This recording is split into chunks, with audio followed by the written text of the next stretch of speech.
Ecco, presento una ricetta nel mio stile, estremamente semplice. Qui ho già preparato delle foglie di spadone, questo si chiama fiore d'inverno, amore Fiore mio. d'inverno, Si chiama fiore d'inverno e sono delle lance color cardinalizio fantastiche. Sì. Le ho già preparate nella mia insalatiera monoporzione. Bene. E adesso andiamo a vedere che cosa aggiungiamo. Sai che io sono quello che aggiunge sempre i colori, Esatto. aggiungo colore a colore. Allora cominciamo a mettere delle verze. Certo, anche queste invernali, prettamente invernali. Queste sono delle verze, guarda che meraviglia, sono veramente delle cose fantastiche perché sembrano dei capelli di putto meravigliosi. Esatto. Aggiungiamo subito dopo il verde, aggiungiamo la carota. Benissimo, è qua. Ecco, È il colore proprio. mettiamo così, Bene. togliamo. Subito dopo mettiamo una verdura che pochissimi usano e che bisognerebbe usare molto di più, che è il sedano di Verona o sedano rapa. Sedano rapa. Ecco, e quindi sempre tagliato a filetto, sempre crudo. Crudo, ecco, perché molto spesso lo si trova magari in qualche preparazione cotto. Crudo che valenza ha come sapore? Allora, crudo intanto sviluppa molto di più le sue qualità organolettiche, Sì. no? E poi ha un sapore completamente diverso. Devi sapere che il sedano di Verona non è così forte come il sedano che siamo abituati ad usare, ha un sapore molto più delicato. Ecco. Ad esempio nella cucina vegetariana si usa moltissimo il sedano rapa e si usa per 1000 preparazioni. Pensa che io per i bambini, ad esempio, bambini sai che non mangiano verdura, non vogliono mangiare verdura. È vero. Allora io prendo il sedano rapa, taglio delle rondelle a macchina sottili e poi le scotto appena, le passo nella farina, nell'uovo e nel pangrattato e poi faccio le cotolette alla milanese con il sedano rapa cotte in forno, nebulizzandole con un po' di olio in forno senza quindi friggerle. Leggerissime. Certo. Ecco, e sono delle cose straordinarie. Ecco, adesso io qui vado, c'è un po' di tosse, ma siamo tutti un po'. è la stagione. È la stagione del fiore d'inverno e della tosse anche. Sì. La pera, questa è pera Kaiser, tagliata come puoi vedere a lamelle sottilissime. Certo. E adesso andiamo a fare la salsa. Benissimo. Allora, per la salsa mettiamo intanto inizialmente un pizzico di sale, aggiungiamo, guarda che bello, un po' di senape naturale in grani. Senape naturale. In grani. Quindi non quella abituale. Sì, che esatto, è molto aggiungiamo emulsionata.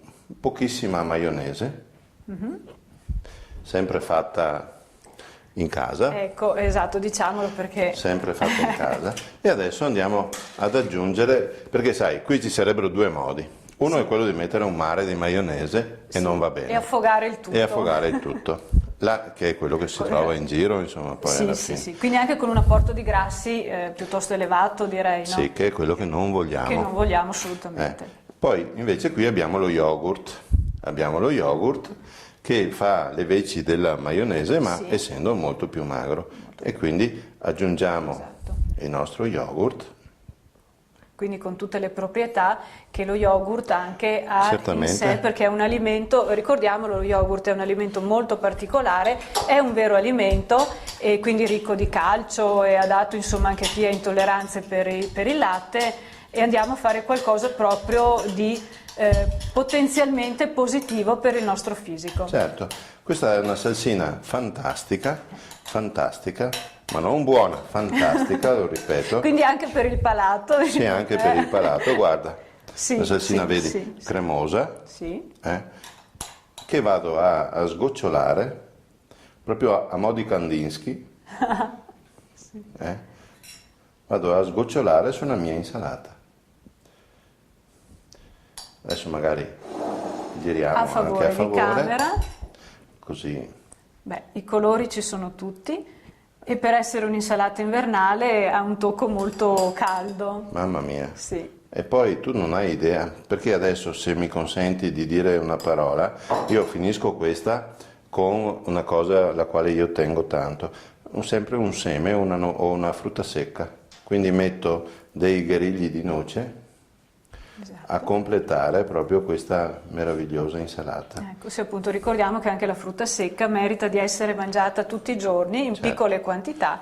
Però tu sai l'importanza degli oli, fondamentale, sì. Quindi ecco, questo è il nostro piatto finito, è un piatto a mio avviso molto bello e anche molto invitante. Anche molto artistico. Invitante. Ecco, desideravo dirti anche qui la cromaticità del piatto. Come vedi ci sono sempre 2 colori caldi e 2 colori freddi, con 2 colori neutri che sono le noci e la pera.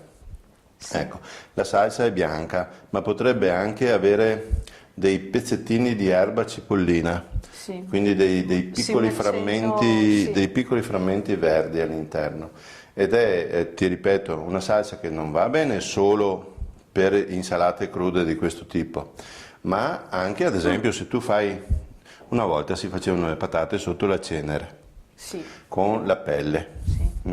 Se tu fai una patata sotto la cenere o al forno, insomma, se la fai al forno devi avere un'avvertenza, quella di appoggiarla su un letto di sale grosso, perché sennò dove tocca sulla teglia sul fondo si brucia.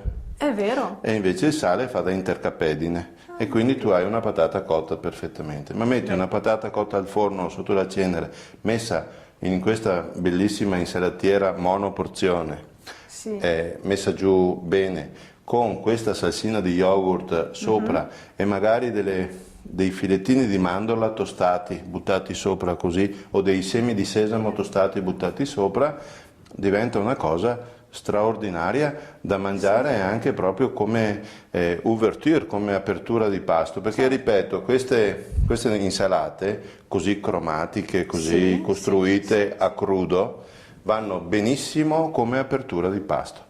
Poi uno le vuole assaggiare durante il pasto o uno vuole farsela più abbondante e dire io mangio questa, in fin dei conti mangio lo yogurt, mangio la frutta secca, mangio la verdura cruda, sono tutte, lo ripeto, cose di stagione. Che è importantissimo. E del territorio. La stagionalità e del territorio. Ecco. Certo. E quindi noi facciamo proprio un'azione buona anche rispetto alle famiglie, a coloro che non sanno mai cosa fare, che magari comprano la busta di insalata già lavata e confezionata al supermercato. Capita. Ecco, qui bisogna, proprio, se mi consenti, faccio una piccola considerazione sulla cucina, se tu me lo consenti. Ecco, la cucina è un atto di amore, non è un mestiere, è un atto di amore. Può far cucina solo chi ama le altre persone. Assolutamente. Ecco, perché altrimenti bisogna andare a fare un altro mestiere. Ecco, quindi chi fa cucina ha in mano la salute degli altri, sa che può fare bene o può fare male rispetto alla salute degli altri. Se uno ama fare questo lavoro, ama il lavoro e ama gli altri. Bene Amedeo, io volevo prima di salutarci presentare ai nostri amici del web il tuo libro, perché come dicevo prima uno chef, o meglio un cuoco, ma anche uno scrittore, e devo dire che questo libro io l'ho iniziato, sono quasi arrivata alla metà ed è veramente delicatissimo, è un libro molto dolce e mi è piaciuto tanto, nel senso che tu non parli, sì, alla fine ci sono delle ricette perché il cuoco deve per forza trattare anche di cucina, ma è proprio la biografia di Amedeo trattata in un modo veramente dal quale traspare tutta la dedizione e l'amore che tu metti per il tuo lavoro. Quindi naturalmente poi tenete conto che questo libro ha anche una funzione molto utile e veramente importante, quindi i diritti di questo libro, una volta acquistato, andranno devoluti alla Fondazione per la ricerca sulla fibrosi cistica. Mi raccomando, acquistatelo e leggetelo perché è veramente una cosa molto particolare. Ho anche un altro libro in mano e accolgo qui con noi Maurizio Falloppi, il nostro sommelier ormai celeberrimo e appunto che è quello che ci consiglia tutti i vini migliori per i nostri abbinamenti, e qui abbiamo un libro scritto sempre da Amedeo Sandri e quindi da Maurizio Falloppi. Buon pomeriggio Maurizio. Buon pomeriggio a tutti i nostri amici del web. Ecco. Che volevo dire, ecco, lo trovate nelle librerie, anche perché l'abbiamo fatto io e Amedeo pensando ai venti nel mondo, che sono milioni e milioni. Esatto. Che se c'è qualcuno che vuole acquistarlo lo trovate appunto in tutte le librerie o in redazione vostra. Certamente sì, perché diciamolo, qui c'è anche un testo a fronte in inglese, quindi molto utile per chi ama il Veneto, ama la cucina veneta e desidera proprio mettere in pratica e conoscere i sapori del nostro territorio. Quindi grazie anche a Maurizio Falloppi, che tornerà a trovarci al più presto con un'altra delle sue cantine, e un grazie veramente di cuore ad Amedeo Sandri per l'amore che ha trasmesso in queste 2 ricette per Via Vai TV Online.